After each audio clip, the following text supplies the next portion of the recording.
சென்னையில் அரசு பேருந்தில் பயணி தவறவிட்ட பர்ஸை காவல் நிலையத்தில் ஒப்படைத்த ஓட்டுநர் மற்றும் நடத்துனரை காவல் ஆய்வாளர் சால்வை அணிவித்து பாராட்டினார். திருப்பத்தூரிலிருந்து சென்னை வந்த அரசு பேருந்தில் பயணித்த நபர் தனது மணி பர்ஸை பேருந்திலேயே விட்டுச் சென்றுள்ளார்.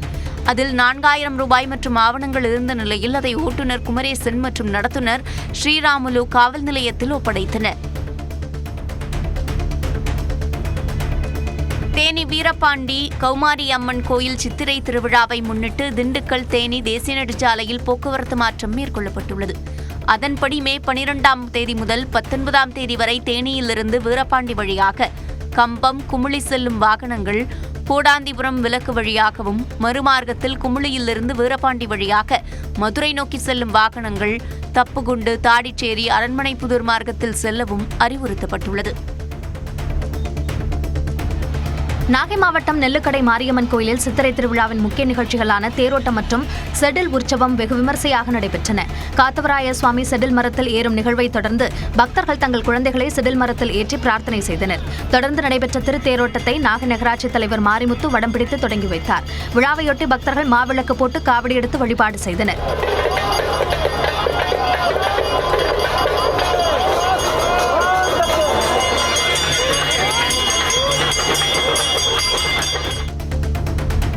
கோவை அரசு மருத்துவமனையில் அனுமதிக்கப்பட்டிருந்த இளைஞர் மூளைச்சாவு அடைந்ததால் உடல் உறுப்புகள் தானமாக வழங்கப்பட்டன. ஈரோடு மாவட்டம் வெள்ளக்கோவில் பாளையத்தைச் சேர்ந்த கார்த்திக்குமார் என்ற 27 வயது இளைஞர் கடந்த வியாழக்கிழமை இருசக்கர வாகனத்தில் சென்றபோது நிலை தடுமாறி கீழே விழுந்தார். இதில் பலத்த காயமடைந்த அவர் கோவை அரசு மருத்துவமனையில் அனுமதிக்கப்பட்டிருந்தார். அங்கு அவர் மூளைச்சாவு அடைந்ததால் சிறுநீரகம், கண்கள் உள்ளிட்டவை தானமாக வழங்கப்பட்டன. இதையடுத்து கார்த்திக்குமார் உடலுக்கு அரசு மரியாதை செலுத்தப்பட்டது. கொடைக்கானல் அருகே பெருமாள்மலை பகுதியில் குடிநீர் தட்டுப்பாட்டை கண்டித்து பொதுமக்கள் சாலை மறியலில் ஈடுபட்டனர். அடுக்கம் ஊராட்சிக்கு உட்பட்ட பெருமாள்மலை பகுதியில் கடந்த 10 நாட்களாக முறையாக குடிநீர் விநியோகம் செய்யப்படவில்லை என பொதுமக்கள் குற்றம் சாட்டினர். பலமுறை புகார் அளித்தும் நடவடிக்கை எடுக்கப்படவில்லை என தெரிவித்து 30க்கும் மேற்பட்ட பெண்கள் காலிக்குடங்களுடன் வத்தலகுண்டு பிரதான மலைச்சாலையில் மறியலில் ஈடுபட்டனர். இதனால் சாலையின் இருபுறங்களிலும் வாகனங்கள் நீண்ட வரிசையில் நின்று போக்குவரத்து கடுமையாக பாதிக்கப்பட்டது. சென்னை கூனஞ்சாவடி பகுதியில் உள்ள தனியார் ஆண்கள் விடுதியில் நள்ளிரவில் மர்ம நபர் ஒருவர் புகுந்து செல்போன் மற்றும் விலை உயர்ந்த ப்ளூடூத் உள்ளிட்ட பொருட்களை திருடியிருக்கிறார். கோடை வெப்பம் காரணமாக மாணவர்கள் மற்றும் பணியாளர்கள் அறையின் கதவை திறந்து வைத்து தூங்கியதாக கூறப்படுகிறது. அப்போது முகக்கவசத்துடன் வந்த நபர் பொருட்களை திருடிச் சென்றிருக்கிறார். இது தொடர்பான சிசிடிவி காட்சிகளின் அடிப்படையில் காவல்துறையினர் விசாரிக்கின்றனர். புதுச்சேரியில் நடைபெற்ற கம்பன் விழாவில் தமிழ் தாய் வாழ்த்து அவமதிக்கப்பட்டதாக கூறி தமிழ் ஆதரவு அமைப்பினர் போராட்டத்தில் ஈடுபட்டனர். 59வது ஆண்டாக கம்பன் விழாவை புதுச்சேரி துணைநிலை ஆளுநர் கைலாசநாதன் கடந்த வெள்ளிக்கிழமை தொடங்கி வைத்தார். இந்த விழாவில் முதலாவதாக வந்தே மாதரம், 2வதாக தேசிய கீதம், 3வதாக தமிழ் தாய் வாழ்த்து பாடப்பட்டது. இதனால் தமிழ் தாய் வாழ்த்து அவமதிக்கப்பட்டதாக கூறி தமிழ் ஆதரவு அமைப்பினர் போராட்டம் நடத்தினர். அவர்களுக்கும் காவல்துறையினருக்கும் இடையே வாக்குவாதம் ஏற்பட்டது.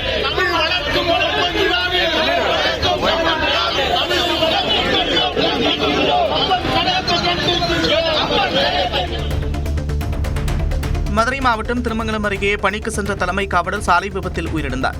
திருப்பாலை காவல் நிலையத்தில் பணிபுரிந்து வந்த சரவணகுமார் தனது இருசக்கர வாகனத்தில் 4 வழிச்சாலையில் சென்று கொண்டிருந்தார். மரவன்குளம் கண்மாய் அருகே சென்றபோது லாரியை முந்த முயன்ற சரவணகுமார் நிலை தடுமாறி சாலையின் நடுவே இருந்த எச்சரிக்கை பலகை மீது மோதினார். இதில் தலையில் பலத்த காயமடைந்த அவர் சம்பவ இடத்திலேயே உயிரிழந்தார். விபத்து குறித்து காவல்துறையினர் விசாரணை நடத்தி வருகின்றனர். சிவகங்கை மாவட்டம் தாயமங்கலம் முத்துமாரியம்மன் கோவிலில் பூஜை செய்வது தொடர்பாக பங்காளிகளுக்கிடையே மோதல் ஏற்பட்டுள்ளது.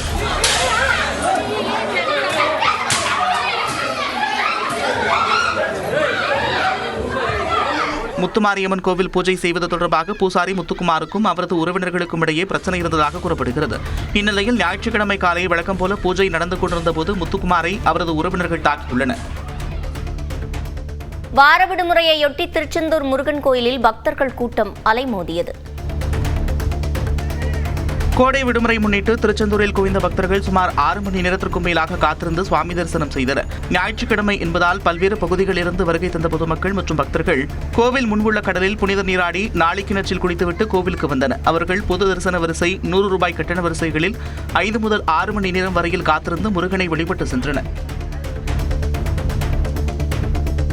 தென்காசி மாவட்டம் குற்றாலத்தில் பெய்து வரும் கோடை மழையினால் ஐந்தருவி மற்றும் சிற்றருவியில் தண்ணீர் வரத்து தொடங்கியுள்ளது. வார விடுமுறையை ஒட்டி ஆயிரக்கணக்கான சுற்றுலா பயணிகள் குவிந்ததால் ஐந்தருவி சாலையில் கடும் போக்குவரத்து நெரிசல் ஏற்பட்டது.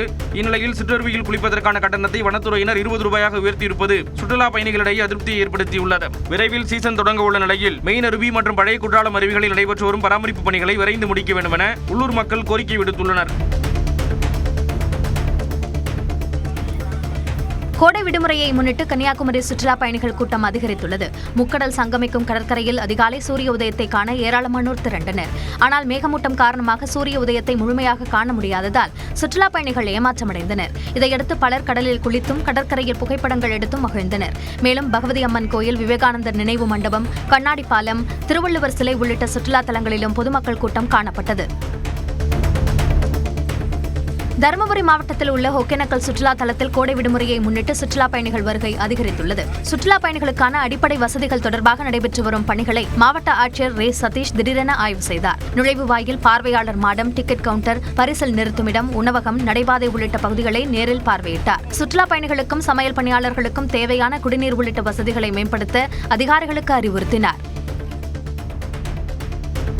ராணிப்பேட்டை மாவட்டம் தேவதானம் அருகே பெங்களூரு சென்னை தேசிய நெடுஞ்சாலையில் சொகுசு பேருந்து விபத்திற்குள்ளானதில் 15 பேர் காயமடைந்தனர். பெங்களூருவிலிருந்து 35க்கும் மேற்பட்ட பயணிகளுடன் சென்னை சென்ற சொகுசு பேருந்தின் டயர் திடீரென வெடித்ததால் ஓட்டுநரின் கட்டுப்பாட்டை இழந்து எதிர்திசை சாலையை கடந்து சென்று பள்ளத்தில் கவிழ்ந்தது. இதில் 15க்கும் மேற்பட்ட பயணிகள் லேசாக காயமடைந்தனர். அனைவரும் வாலாஜாபேட்டை அரசு மருத்துவமனையில் சிகிச்சை பெற்றனர். திண்டுக்கல்லில் உள்ள தனியார் மஹாலில் திரைப்பட நடிகர் விமலின் குழந்தைகளான ஆகர் மற்றும் ஆத்மிகாவின் காதணி விழா மிக விமரிசையாக நடைபெற்றது. தமிழர்களின் பாரம்பரிய கலைகளான ஒயிலாட்டம், மயிலாட்டம் மற்றும் தாரைத்தப்பட்டை முழங்க தாய்மாமன் சீர்கொண்டு வரப்பட்டு விழாக்களை கட்டியது. நடிகர்கள் சூரி, வித்தார்த், பாலசரவணன், இயக்குநர் சிம்புதேவன் உள்ளிட்ட பல திரையுலக நட்சத்திரங்கள் நேரில் பங்கேற்று குழந்தைகளை வாழ்த்தினர். சங்ககிரி அருகே வாகனம் மோதி சிறுத்தை உயிரிழந்த நிலையில் வாகன ஓட்டிகள் கவனமாக செல்ல எச்சரிக்கை விடப்பட்டுள்ளது. சேலம் மாவட்டம் சங்ககிரி அருகே கடந்த ஓராண்டாக இரவு நேரத்தில் சாலையில் உலா வந்த ஆண் சிறுத்தை அடையாளம் தெரியாத வாகனம் மோதி உயிரிழந்தது. தேவண்ணா கவுண்டனூர் ஊராட்சியில் சூரியமலை, ஒருக்காமலை ஆகிய வனப்பகுதிகளில் ஆண் சிறுத்தை ஒன்று இரவு நேரத்தில் சுற்றித் திரிந்து வந்தது. சனிக்கிழமை இரவு கோவை சேலம் நெடுஞ்சாலையில் கலியனூர் பைபாஸ் பகுதியில் சாலையை கடக்க முயன்றபோது வாகனம் மோதி சம்பவ இடத்திலேயே உயிரிழந்தது. தகவல் அறிந்து வந்த வனத்துறையினர் சிறுத்தையின் உடலை கைப்பற்றி பிரேத பரிசோதனைக்காக கால்நடை மருத்துவமனைக்கு அனுப்பினர். நாமக்கல் மாவட்டம் வெப்படை அருகே சாலையை கடக்க முயன்ற லாரி மீது மோதுவதை தவிர்க்க முயன்ற தனியார் பேருந்து கட்டுப்பாட்டை இழந்து எதிரே வந்த காரின் மீது பயங்கரமாக மோதியது. காரை ஓட்டி வந்தவர் காயத்துடன் நல்வாய்ப்பாக உயிர் தப்பிய நிலையில் பேருந்து பயணிகள் 40க்கும் மேற்பட்டோர் காயமின்றி தப்பினர்.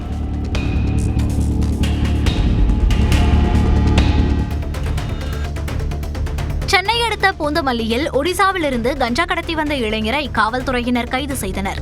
பூந்தமல்லி பைபாஸ் சாலை பகுதியில் கண்காணிப்பில் ஈடுபட்ட காவலர்கள் சந்தேகிக்கப்படும் வகையில் நின்றிருந்த நபரை பிடித்து விசாரித்தனர். அப்போது அவர் வடபழனியை சேர்ந்த தாமோதரன் எனவும் ஒடிசாவிலிருந்து கஞ்சாவை கொண்டு வந்து பூந்தமல்லி பகுதியில் விற்பனை செய்ததும் தெரியவந்தது. இதையடுத்து அவரை கைது செய்து 10 கிலோ கஞ்சாவை பறிமுதல் செய்தனர். செங்கல்பட்டு மாவட்டம் பர்னூர் சுங்கச்சாவடி அருகே இருசக்கர வாகனத்தில் சென்ற அண்ணன் தம்பி இருவர் கார் மோதி உயிரிழந்தனர்.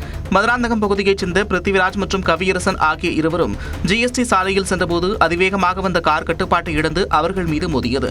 இந்த விபத்தில் பிருத்திவிராஜ் சம்பவ இடத்திலேயே உயிரிழந்த நிலையில் பலத்த காயமடைந்த கவியரசன் மருத்துவமனை செல்லும் வழியில் உயிரிழந்தார். காவல்துறையினர் கார் ஓட்டுநரை கைது செய்து விசாரணை நடத்தி வருகின்றனர். வேலூர் மாவட்டம் காட்பாடி அடுத்த பொன்னை பகுதியில் தலைமை காவலருடன் தகராறில் ஈடுபட்ட திமுக பிரமுகர் மீது வழக்கு பதிவு செய்யப்பட்டுள்ளது. பொன்னை மருத்துவமனை சாலையில் தலைமை காவலர் பாஸ்கர் உள்ளிட்டோர் வாகன சோதனையில் ஈடுபட்டிருந்த போது இருசக்கர வாகனத்தில் மதுபோதையில் வந்த திமுக நிர்வாகி பவுல் என்ற ஜெய்சங்கரிடம் விசாரணை நடத்தினர். அப்போது தலைமை காவலர் பாஸ்கருடன் வாக்குவாதத்தில் ஈடுபட்ட ஜெய்சங்கர் தகாத வார்த்தைகளால் பேசியதாக கூறப்படுகிறது. இது தொடர்பான வீடியோ வெளியான நிலையில் ஜெய்சங்கர் மீது வழக்கு பதிவு செய்யப்பட்டுள்ளது. சேலம் மாவட்டம் சங்ககிரி அருகே கேரளாவிலிருந்து டெல்லி நோக்கி 5 லட்சம் ரூபாய் மதிப்பிலான அன்னாசி பழங்களை ஏற்றி சென்ற லாரி கட்டுப்பாட்டை இழந்து சாலையில் கவிழ்ந்து விபத்துக்குள்ளானது. தங்கையூர் பேருந்து நிறுத்தம் அருகே நடந்த விபத்தில் ஓட்டுநர் ரோகன் உட்பட இருவர் நல்வாய்ப்பாக சிறு காயங்களுடன் உயிர் தப்பினர். தீயணைப்புத் துறையினர் காயமடைந்தவர்களை மீட்டு சிகிச்சைக்காக மருத்துவமனைக்கு அனுப்பி வைத்ததோடு கவிழ்ந்த லாரியை அப்புறப்படுத்தி போக்குவரத்தை சீர் செய்தனர். சிதம்பரம் அண்ணாமலை பல்கலைக்கழகத்தின் விடுதியில் முதலாம் ஆண்டு கல்லூரி மாணவி தூக்கிட்டு தற்கொலை செய்து கொண்ட சம்பவம் பரபரப்பை ஏற்படுத்தியுள்ளது. நாகை மாவட்டத்தைச் சேர்ந்த நிஷா என்ற மாணவி பல்கலைக்கழக வளாகத்தில் உள்ள பெண்கள் விடுதியில் தங்கி படித்து வந்தார். இவர் செமஸ்டர் தேர்வில் தேர்ச்சி ஆகாமல் இருந்ததால் தற்கொலை செய்து கொண்டதாக கூறப்படுகிறது. இதுகுறித்து பல்கலைக்கழக நிர்வாகம் அளித்த புகாரின் பேரில் காவல்துறையினர் விசாரணை நடத்துகின்றனர்.